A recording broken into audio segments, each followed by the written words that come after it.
Hello दोस्तों, आप सभी का स्वागत करता हूं आपके अपने एमएसटी इंस्टीट्यूट में। तो आज का मोस्ट इम्पॉर्टेंट टॉपिक होने वाला है पत्तियों की बात संरचना।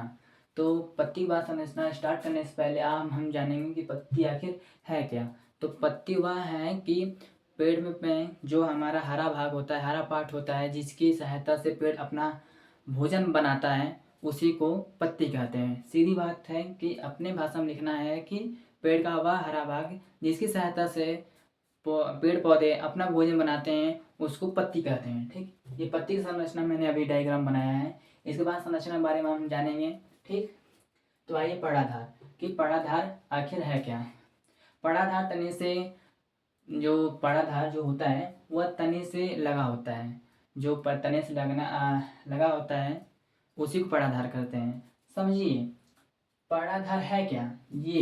ये भाग जो डंठल होता है उसी को पड़ाधार कहते हैं। जो तने से मतलब ये तना माने मैंने दिया है। ठीक, इससे जो लगा है ये डंठल है, जो ये डंठल है यही है पड़ाधार। आपको बस लिखना है कि जो तने से लगा हुआ भाग होता है उसे पड़ाधार कहते हैं या फिर डंठल कहते हैं। मातृभाषा में छोटी भाषा में मैं समझा रहा हूँ और ये कंप्लीट हो गया आपका पड़ाधार। अब पड़ाधार के बाद आते हैं ये पड़फलक।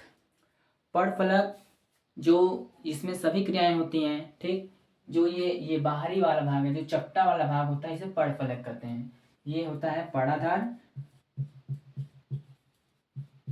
ठीक, इसे कहते हैं पड़फलक। पड़फलक का काम क्या होता है। पड़फलक पत्तियों में जो बाहरी और चपटा भाग होता है, चपटा ये जैसे पत्ती हो ना चपटा, ये चपटा वाला भाग पूरी पड़ाधार कहलाती है। ये वाला भाग पड़ाधार के अंदर ही, पड़ाधार में अंदर ही छोटे छोटे छिद्र पाए जाते हैं। ये देखिए, ये छिद्र मोस्ट इंपॉर्टेंट टॉपिक भी पूछा जाता है। जो छोटे छोटे छिद्र को क्या कहते हैं कि पड़ाधार में पाए जाने पत्तियों में पाए जाने वाले छोटे छोटे छिद्रों को कहा जाता है रंध्र, स्टोमेटा। स्टोमेटा के अगर आपको फुल वीडियो देखनी है तो मेरे यूट्यूब पे, मेरे चैनल पे डाली गई, उसे आप जाकर देख सकते हैं। स्टोमेटा पूरे संरचना के बारे में मैंने बताया है। ठीक, तो स्टोमेटा इसके अंदर होती है और पड़ाधार हरे कलर का होता है। ये कलर में हरा और चपटा भाग है, इसका मांसल चपटा भाग होता है। ठीक, और ये जल और भोजन का अवशोषण, जल का अवशोषण करता है, जल और वायु का अवशोषण करता है। किसके द्वारा, तो कहेंगे रंध्र द्वारा। बहुत ही आसान तरीके से समझाऊंगा। पड़ाधार और पड़फलक क्या है, जिनमें छोटे छोटे छिद्र पाए जाते हैं जिन्हें रंध्र कहते हैं। ये पत्ती का सबसे चपटा हुआ भाग होता है, सबसे बड़ा भाग पड़फलक ही होता है। ये कंप्लीट। अब आते हैं पड़वृंत पर। पड़वृंत आखिर है क्या। पड़वृंत जो ये पड़फलक और टहनी के बीच का जो हिस्सा होता है, मतलब ये वाला हिस्सा, ये वाला हिस्सा आपका कहलाएगा पड़वृंत। बहुत ही आसान है मगर बस नाम अलग है। मैंने हर वीडियो की तरह इस मतलब कि हर टॉपिक की तरह इसमें वो नाम नहीं है। पड़वृंत काफी है कि पड़वृंत, जो पड़वृंत का वृंत होता है उसे ही पड़वृंत कहते हैं। पत्ती का वृंत ही पड़वृंत। वृंत ये है, देखो जो लगा है, यहाँ से स्टार्ट हुआ है, यहाँ से लगा हुआ है, इसे कहते हैं पड़वृंत। परिभाषा क्या कहेंगे कि पत्तियों का वृंत ही पड़वृंत कहलाता है। बस सबसे आसान भाषा है। आइए सिराएं पर। सिरा आखिर है क्या।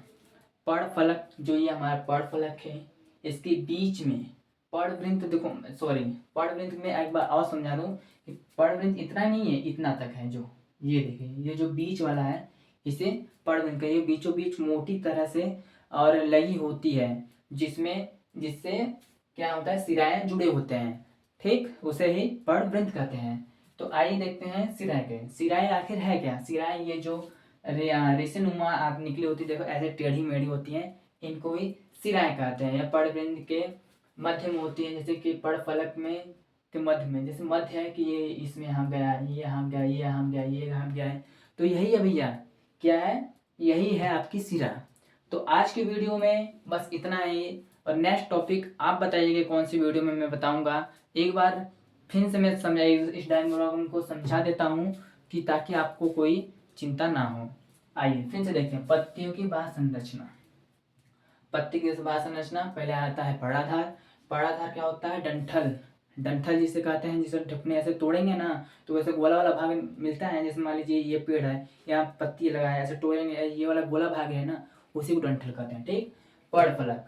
पड़ फलक पत्ती का चपटा भाग जिसमें प्रकाश संश्लेषण की क्रिया होती है और जिसमें छोटे छोटे छिद्र पाए जाते हैं, जिन्हें रंध्र कहते हैं, उनको पड़ फलक कहते हैं। आइए पड़वृंत पर। पड़वृंत का होता है कि मध्य से था पड़ पड़ फलक के पड़वृंत क्या होता है कि पड़ फलक के बीचों बीच जो होती है मोटी डंठल की नुमा, वही होती है पड़वृंत। सिराएं क्या होती हैं? सिराएं होती हैं वह कि जो पड़ फलक में धसी हुई नुमा और टेढ़ी मेढ़ी होती हैं और ये पड़वृंत से जुड़ी होती हैं, उन्हें कहते हैं सिरा। सिरा जो होती है। ठीक। तो आज के लिए इतना ही काफ़ी था और मैं एक क्वेश्चन पूछूंगा और आप सभी उसका आंसर कमेंट बॉक्स में जरूर देखिए। इसका आंसर सही होगा, मैं उसके कमेंट बॉक्स को पिन करूंगा और रिप्लाई भी दूंगा। ठीक। तो ये होता है पत्ती। पत्ती का मुख्य रूप से क्या कार्य है?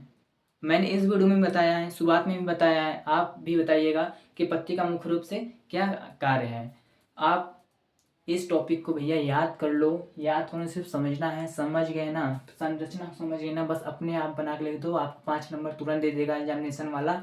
तो आज के लिए इतना ही काफ़ी था और नेक्स्ट वीडियो में लगभग 1-2 दिन में लाऊंगा। तब तक के लिए जय हिंद जय भारत। पढ़ते रहिए भैया। नमस्ते।